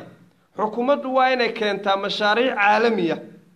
dhalinyarta iyo shacabkuna waa inay hal abuur keenaan waa inay wax soo diyaariyaan waa inay yiraahdaan waxaan keenayaa la iga caawiyo maanta inanka jaamacadda bartay waxa uu ku qanacsan yahay kaliya jaamacad baan u dhigtaabuu ku qanacsan yahay kaliya waxbarashadu kuliyadu baranayaa matayay leedahay maxaad ka faa'iideysaa maxaa ku anfacaya maxaad ku wanaagsantahay ma jirto dhiidaasu iska soo xidhayaa waxa uu ku qanacsan yahay jaamacad buu dhigtaa bas inta badan waxa gabay dalkan oo iyagu iskabay waa dhalinyarta weey kaba wisdanu soo xidhanayaa dhiiduu ka soo xidhanayaa maantoolen wuxuu daawanayaa kabaha wisdanka afka dheer leh iyo dhiidaasu daawanaya isteelka ma aragtaa isteelka wallaahi billaahi taala kabaha ma aragtaa $100 baa lay soo siiyo diyaarad kaliya watay shaarkan ma aragtaa Mareykanka laga keenay gabigiisuba iskaba dhamaanay waa inankii hooyadii midha tamaandhada iibinaysay ee rafaadka wax lagu soo baray ee gaajada lagu soo baray ayaa maalin alla maalinta uu maxaa markaa lagu la yaabayaa xukuumadii maxaa lagu la yaabaya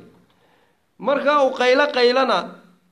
waa ka tahriibay markaa dhalinyartu inta badan dhaliisha iyada leh wadamadan aad arkaysaan aynu joogno imika dee dhalinyari nala midaa dhistay maanta maxaad qurbaha ku qabtaa ilaahay baan kugu dhaarshay runta aynu isku sheegnay qurbaha maxaad ku qabtaa waa lagu cunsuriyadaynayaa qaxoonti baad ku tahay cayd baad qaadataa lacagahan aad qaadata kiniisadaha laga soo ururiya adoo muslina oo qaniya oo ilaahay nimco ku siiyey ayaad gaal kufaara marti u tahay oo wixii uu kaniisadaha ka soo guray aad kuyuu ugu jirtaa dalkaagiyo barwaaqadana waad ka cararaysaa Soomaaliland markaynu eegno dad yar baynu nahay haddana nimcada ilaahayna siiyey walaa cadadnaa walaa xasabnaa wadamo shisheeyana waynu ku bahdilana baabuurtii baad dhaqaysaa hilibkii baad qalaysaa bixihii baad uruurinaysaa waa ka sharciga helay kaas kii kalena kaamam caydhu ku jira waa qaxoonti ilaahay baa kugu dhaarshay Somaliland marka la yiraahdo Somaliland haddii imika Somaliland badda aynu dul istaagno badoo kale ilaahay baa idinku dhaarshay malaha waxaan ka tiriyay ilaa 24 dekadood baan ka tiriyay Somaliland oo kaliya 24 dekadood inta ugu waaweyn waa 13 baan u malaynayaa lughayo ka soo bilow low yacado sayla berbera bulxaar laas qoray mariya xiis baran waa inta ugu weyn weeyaan inta soo badood mid walba khayraadka ku jira wala cadadna wala xisabna baarihi baa ka daran xoolihi baa ka daran kaliya waxa ay nagu filan xoolaha kaliya ay nagu filan markaad xoolahaaga inta dhaqato caanihii iyo hilibkii iyo muqumadii iyo subagii sixinka gurigaaga dhigato yaa ka qanisan dadkaagii qaniga ahaa intu xoolahooga nimcadoodii tuuray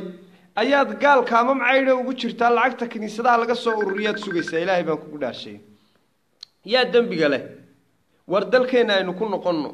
nimcadeena aynu soo baxno inaad beer ka shaqeyso waa diiday aad beer fasho xoolaha dhaqato waa diiday kalluun inaad soo saarto waa diiday dalkaaga inaad aaminto waa diiday wax kasta oo ku anfici lahaa waad ka faanaysaa Soomaaligii waa adiga ka faanaya Ingiriisi baad isku haysataa maalin dhowna waxa iman doontaa in diintaada ka faanto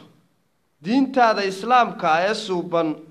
ee barakaysan inaad ka faantaa iman doonto maalin dhowna waayo dhaqankaaga waad ka faantay afkaaga waad ka faantay de maxaa ku xiga markaa de diintaaduna si fudud bay kaaga baxaysaa maanta waxa aad luqadda Soomaaliga in laga dhiga lambar 1 in laga dhiga baahay oo dhammaan manhajyada dugsiyada oo dhan lagu dhigo dhowr jeer baan anigu barnaamijyo soo jeediyay barnaamijyadan soo jeediyay waxa kamid ah waxa kamid ah barnaamijyadan soo jeediyay iskuulada amba waxbarashada Somaliland nidaamkan hadda lagu dhigay in la bedelo nidaamka hadda lagu dhigaa waxa weeye waa nidaamkii kaligii taliskii weeye waa nidaamkii afweyne ee culimada lagu laayay waa nidaamkii shuuciga weeyaan lambar 1 hadaynu doonayno barwaaqo noqono hablaha iyo namada in la kala saaro iskuulada in lagu dhigo tarbiyatul islaamiya dugsiga hoose dhexe afkii in lagu dhigo dhaqankii in lagu dhigo waxaad adigu leedahay in lagu dhigo maxaad leedahay adigu waxaad leedahay bulaxaar baad leedahay berberaad leedahay lughayaad leedahay saylac baad leedahay baran baad leedahay mariya xiis baad leedahay laas qoray baad leedahay bad baad leedahay berri baad leedahay xoolaad leedahay in lagu ugu dhigo si markaa dalkaaga aad u jeclaato in wadaniyadii lagu dhigo in dalkan wixii loo soo maray iyo taariikhdii loo soo maray lagu dhigo inta marka aad dhigato waxa laga rabaa inaad xirfadiina barato dabeedna dalkaaga iyo dadkaaga iyo diintaada aad daafacdo aad wax tartaa laga doonaya tarbiyatul islaamiya lagu ma dhigo oo maanta waxa aanad garanaynba arkaanta islaamka aanad garanaynba shanta tiira islaamka ayaanad garanaynba ilaahay baa kugu dhaarshay salaad iyo shuruudaheegi ma taqaanidba salaadu qiimaha leedahay ma taqaanid xaqi waalidka ma taqaanid ma taqaana xaqi ilaahay xaqi dalkaaga ma taqaanid de maxaa lagu la yaabayaa markaa waxa kale oo aan iri dadka loomooyaanka ee laxaadka leh dadka dhibirka ka xanuunsan dadka ma taqaana Allahumma salli ala Muhammad cidii caaytamaysa hadda laga bilaabo wixii caytamaya waa inay ka baxaan meesha cay looma baahna fikirkeen maxaynu kala faa'iideysanaynaa reer Soomaaliya sidee xaaladan aad ugu jirtaan uga baxaysaan maalin walba dadkiini baa googo'aya dadkiini baa qarxaya cay iyo doqonimo baraha bulshada la soo fadhiyeen fikirkeen oo marxaladda aad maanta ku jirtaan sidii aad uga bixi lahaydeen ku sheekeeyay dameer baa ku dhashay iyo doofaar baa ku dhuustay iyo waxa aan bay baraha bulshada la fadhiyaan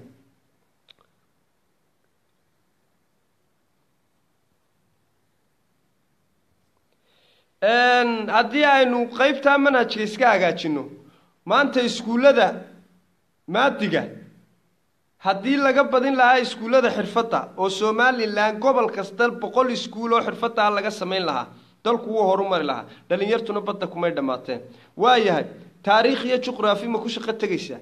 taariikh iyo juqraafi ma ku shaqo tagaysaa ingiriisi ma ku shaqo tagaysaa carabi ma ku shaqo tagaysaa manhaj isku wada midawey waa udnun ibriqun asad iyo how are you I am fine wax kale how are you I am fine iyo udnun ibriqun ma ku shaqo tagaysaa waayahay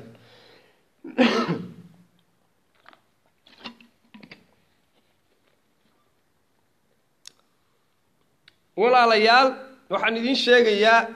dalku wuxuu u baahan yahay in dhalinyarta rag iyo dumarba ay u hiiliyaan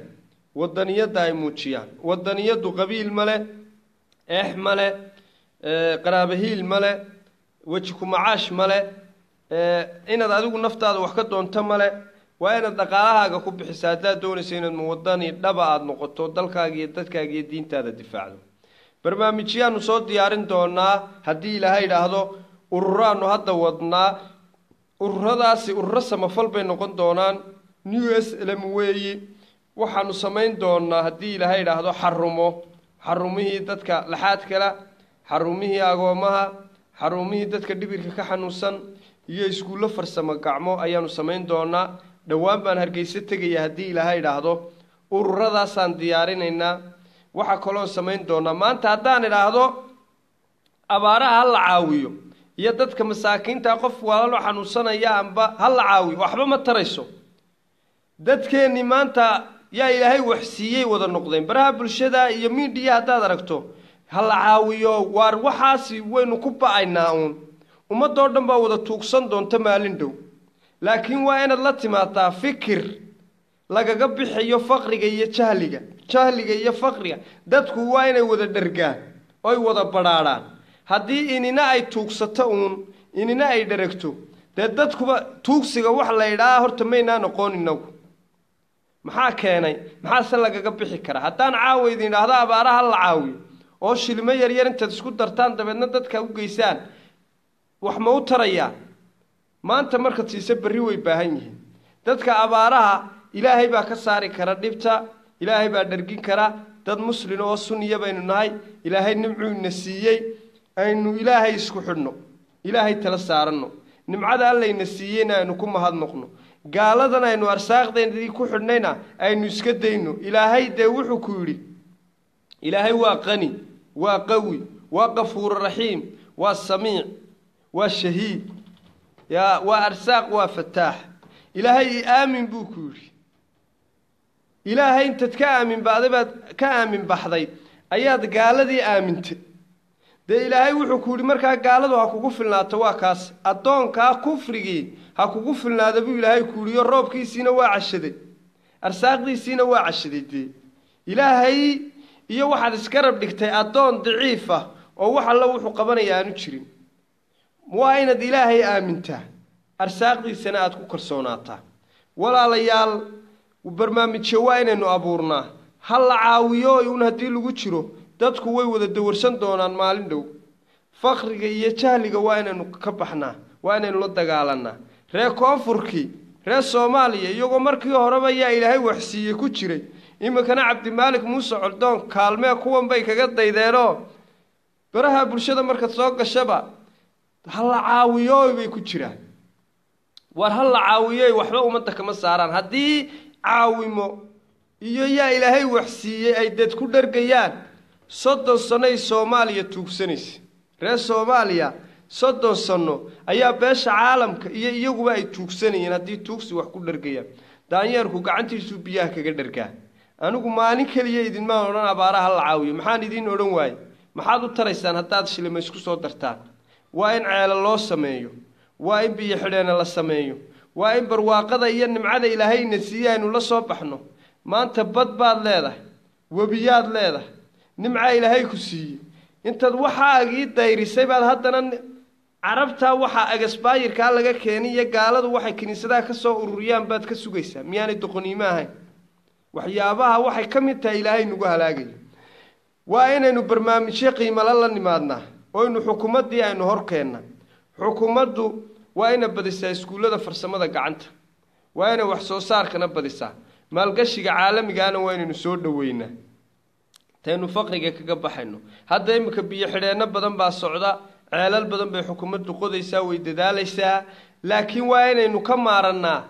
gaalada iyo gacmaha shisheeye nimcada ilaahayna siiyeyna waa inaynu hoos soo eegnaa barnaamijyadaanu diyaarinaynaa ma aha caawiya ee waxaanu la iman doonaa barnaamijyo qiimo leh oo bulshadana wax tari kara ummaddana wax ku soo kordhiya waa maxay waxaanu uruurin doonaa dadka laxaad kala dadka indhahala dadka dhagahala dadka laxaad kala waxaanu uruurin doonaa dadka dhibirka ka xanuunsan waxaanu uruurin doonaa agoomaha waxaanu u samayn doonaa xarumo u gaara oo ay ka helaan adeegii loo baahnaayo oo dhan kow matal dadka dhibirka ka xanuunsan waa in magaalada laga saaraa xarumahooda oo magaalada laga fogeeya waayo nasiimay u baahan yihiin dadkeennaaba waa layaba aar hebel bacbaa ku xidhata qofka hagaagsan baabay waalaa ree Hargeysa ka hagaagsan ayaabay waalaanba aar hebel wuu istaadhay bac buu qaaday yaa bacbaa ku xidhantay hebel waa istaadhay hebel waa ka dhigay hebel moobil buu ku hadlay aar egeeg laydhka waa dabagalay haya Hargeysa waaba la hagaagsan adaaba lagu waalayaaba marka dadka dhibirka ka xanuunsan in magaalada laga saaro maxay u baahan yihiin inay helaan adeegii asaasiga ah kow inay helaan adeegii asaasiga caafimaadkii waxbarashadii daryeelkii cuntadii goobihii ay ku seexanayeen garoomadii iskuulo farsamo gacmo madrasado masaajidkii qaybta marka loo dhiso halka lagu ogaado dadkii dhibirka dadkii laxaadka lahaa iyaguna waa inay adeegii lahaadaan qofkan laxaad kali waan ka baxayaa walaalo 10 mir baan ku jirayaa Hargeysa maraan joogay baa waxaan la kulmay xaafadda Badacas anigoo ku socdo shaqo raadinaya ayaan halkaa maray dabeedna shaqadii baan soo waayay anigoo iska soo socda ayaa waxaan la kulmay geed hoostii nin daadiisa aan ku qiyaasay ilaa 16 jir ninkaas waa indhalaay waana curyaan geed hoostii buu fadhiyaa caagad buu soo qaatay caagadaasuu meesha la fadhiyaa 5,000 shilin oo shilinka Soomaaliland jeebadayda ku jirtay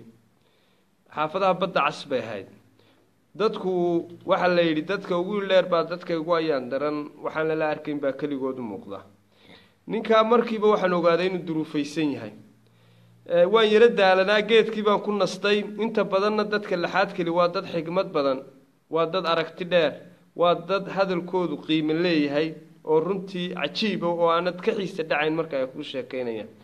geedkii baan ku yara nastay anigoo shaqo soo waayay halkii ma taqaanaa ayaan ku yara nastay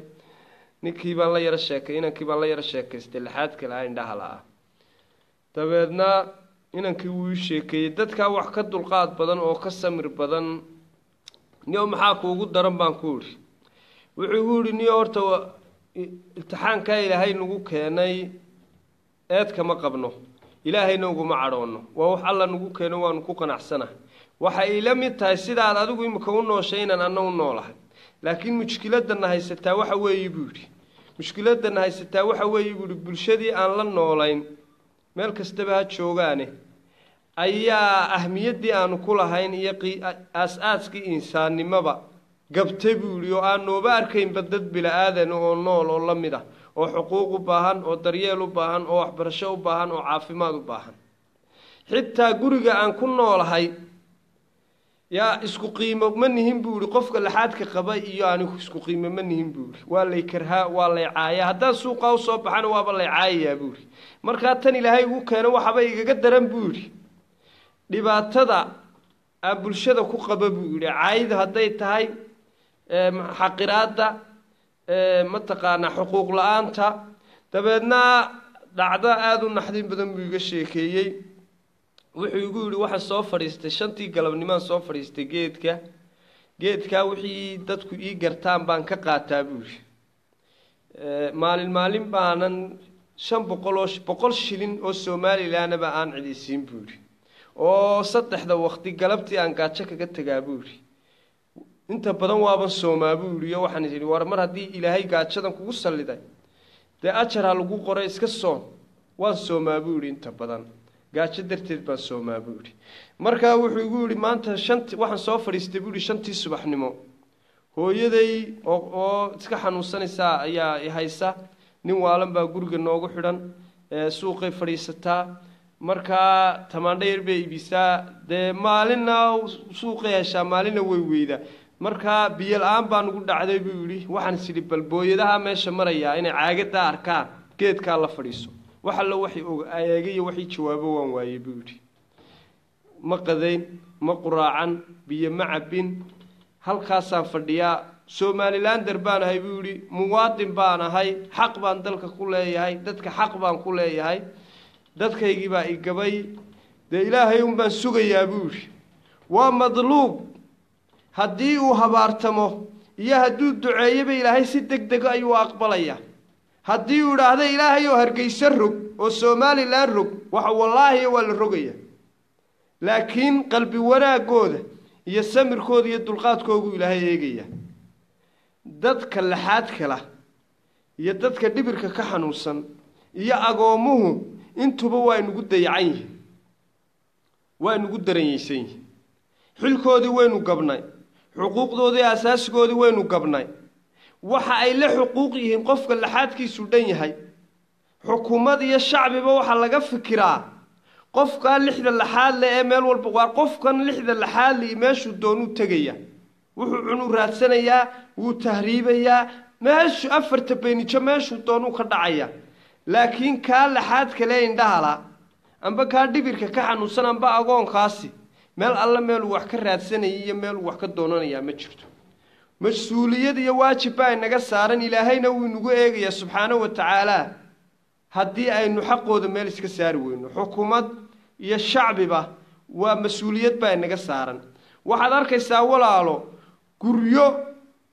qof laxaadlo oo indhala iyo qof waalan iyo ilmo yaro agooni wada joogaan baad arkaysaa oo cidna u maqnayn ceelna u qodnayn cidda u cararaysaa ay hooyada kaliya ay tahay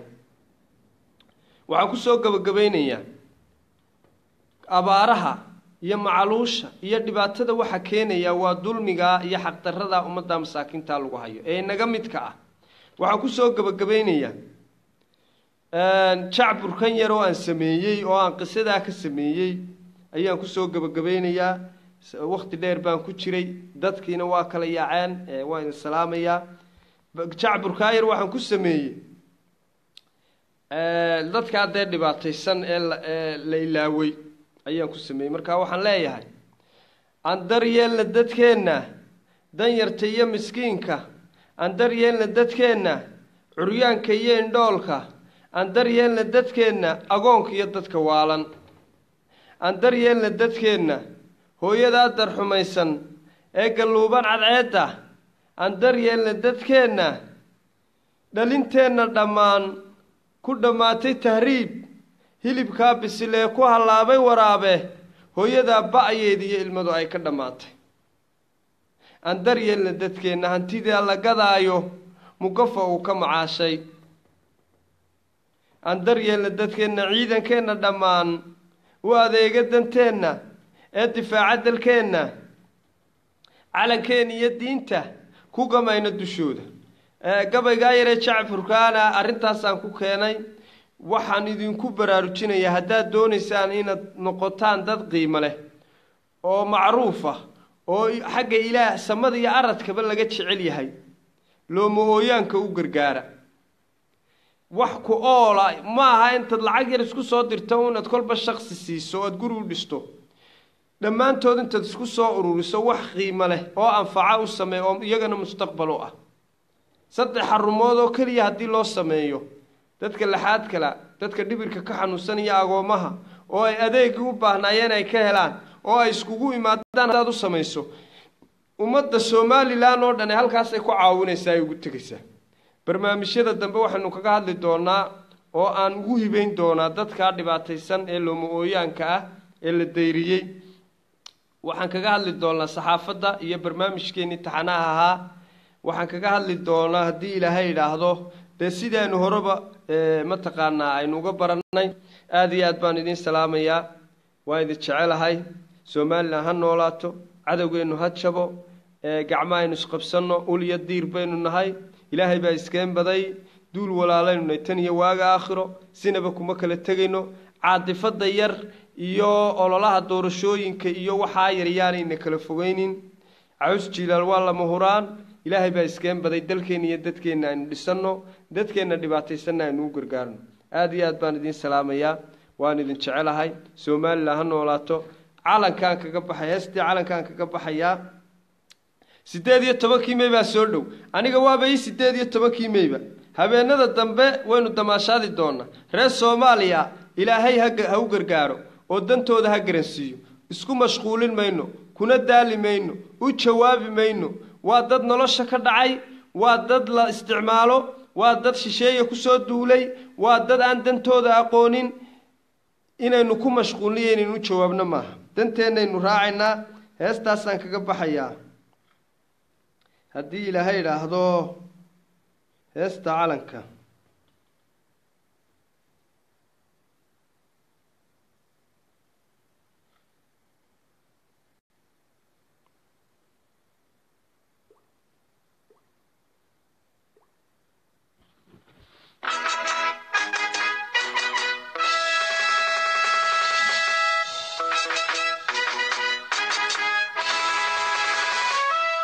هذا عبد الله وايهاي هاي أمركاغا سعودة محمد خضر ما يوجه على وجه شوقي تشري ولا على هذا قربان شوقه محمد خضر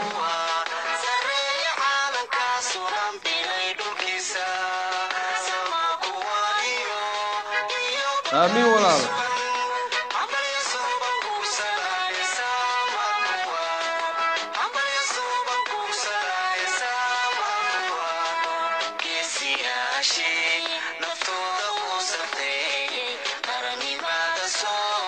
أمل إبراهيم وعيكا آمين آمين ماريا بنت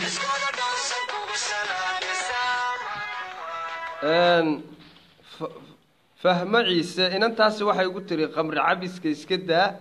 ولي ولا الخمر مع بن قاد وانعني لكن نلش إذا خمر مع بن قف بلا هذا نينت وحانو سمينات كل شيء اكتنوا كو دنبي إلهي باكو قصبنا يا إلهي فلقي سانك قبقى خمرقا إلهي معايو نبي معايو خمر معبو رب السماوات والأرض شرفت يعيسك ويسيي بانكو كراميا هدي قفكو خمر عبنا أم بقادو عننا قفك بالودي سيساقا وحرة ما هينا تكون مشغول شو قفكن خمر بو عبي قاد بو عبي والقفكن إلهي باك لا حساب تميا بالودنا قفك وحو نفتيسا يسوي اختيار لي أدون كمال والبوا لغو استعماله هكون مشغول قاد يا خمريه ولا الخابا دمانيا ديقاقي با قلقليا هويدا با دمانيسا ولا شابا دمانيسا دلقاقي با بابايا حولهاقي با قبانيا waxaad ku dadaashaa sidii aad xal u raadin lahayd inaad dalkaaga iyo dadkaaga badbaadiso mirqaalan isaaqlan maxaa ka galay qofka isagu khamriga iyo qaadka cunaya isaga u taala haday dambi tahay iyo haday shar tahayna ilaahay baa kala xisaabtamaya subhanahu wa ta'ala taa adigu mas'uul kama tihid naftuna qofkuna naftiisa isaga xor ah ha ku mashquulin mirqaalan iyo qaadlaane walaal qof nafta bila aadanka waxay ka qiimo badan tahay Makka iyo Madiina waxay ka culus tahay samada iyo aradka ka culus tahay maalin walba Muqdisho waxa ku dhinto 50 qof maalin walba garoowe waxay isku dilayeen laba beelood oo intaasoo qof baa ku dhimanaya beled weyne jawhar meel walba dhiigiinni baa sidaa u qulqulaya nafta bilaadanka qiimaydin maaha khamrigan iyo waxaan isaleelay noqonaya markaa waxaan idinku baaqayaa dantiina garta walaalayaal heestii baan ku soo celinayaa way naga dhex galeen heestaasaan kaga baxayaa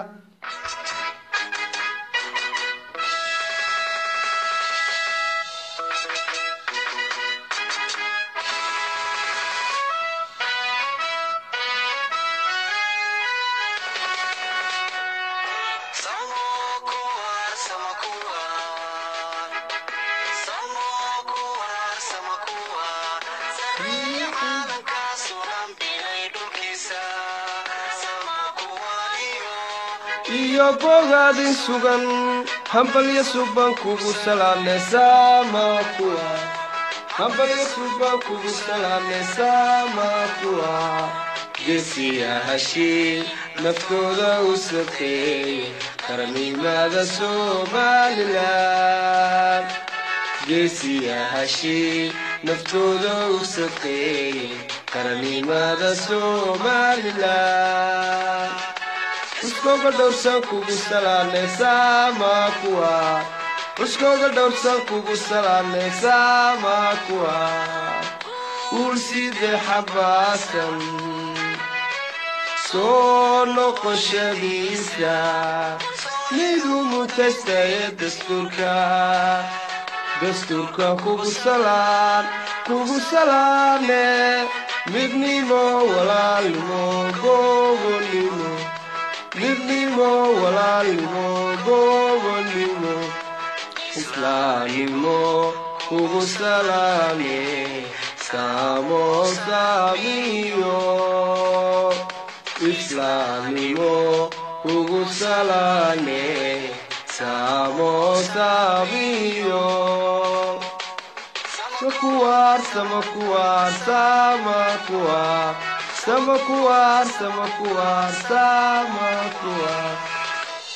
barnaamijkan xiga waa 18 May waxaanu soo diyaarinaynaa barnaamijyo xiiso leh farxad baynu ku waaraynaa waynu dabaal degaynaa alxamdulillaah ilaahay baa nabadda iyo horumarka iyo xasiloonidayna siiyey taariikhihii baynu ka sheekayn doonaa SNM iyo wixii dalka loo soo maray hayga xiisa dhicina aniguna idinka xiisa dhici maayo hayga caajisina anna idinka caajisi maayo sheerta like-ta commentiga waa xaggiina anigana waxa la wixii barnaamijyo waa xaggayga aad iyo aad baan idin jecelahay Soomaaliland ha noolaato ha midowdo ha waarto cadowgeedu ha jabo xaasidkeegu ha jabo munaafiqu ha jabo sidaa iyo nabadgeliyo wassalaamu calaykum waraxmatullaahi wabarakaatu fahmo isadam abayo Saciid Gaal waaye